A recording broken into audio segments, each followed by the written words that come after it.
Good morning, church.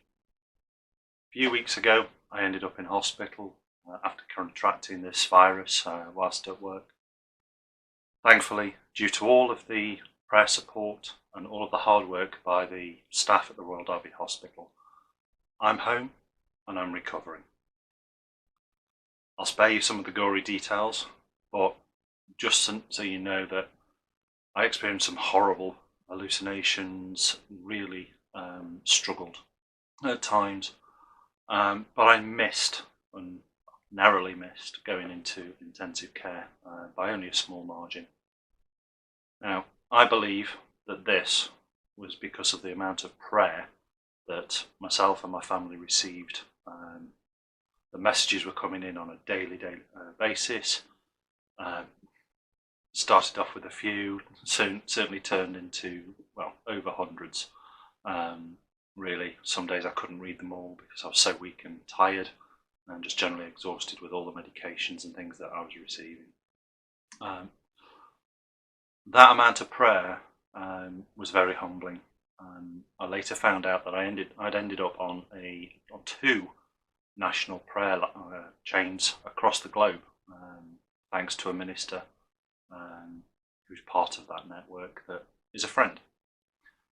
Now, I can't tell you how humbling that was, and how somebody like me who normally sits in the background and hides behind cameras and behind technology, how being put at the front of other people's own situations, and yeah, it was just really, really humbling. I'd love to be able to thank each and every one of you that prayed for me and my family. I just know that isn't possible.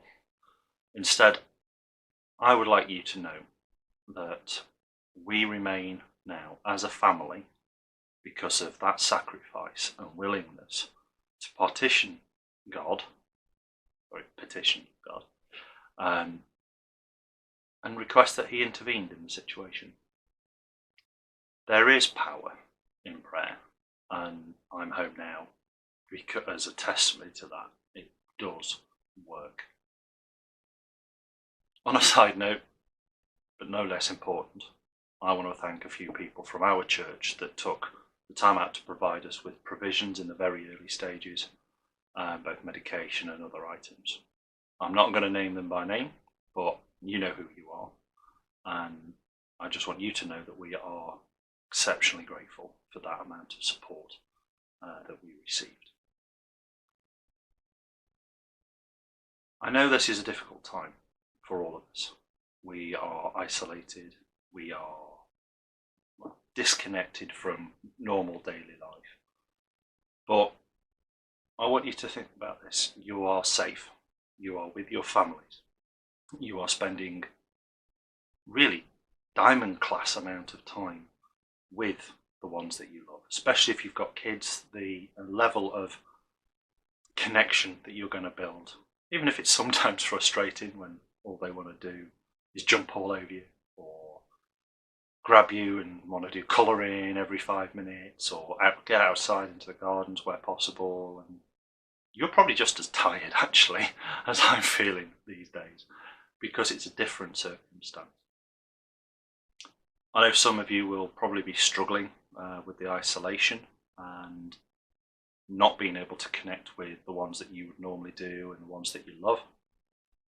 And if you are, I would encourage you to get hold of your Bibles, turn to the book of Job, and give it a good read. In there it talks of, in summary, the suffering that he went through, but the strength and the level of relationship that he had with God. It talks about 3 friends who come and try to unravel what's going on in his life and how they feel he can respond in a different way. But, and this is in brief, he holds on to that faith that was so strong in his life. He never gave up, but he just turned to God in worship and prayer. And a spoiler alert, God rewarded him for that faith. And he gave him back double what he ever had. Now, I'm not saying that you're going to get double, but you will be blessed. Have a read. Any questions, you know who to contact at the church. And just from me, stay safe, wash your hands, and may God continue to bless you all.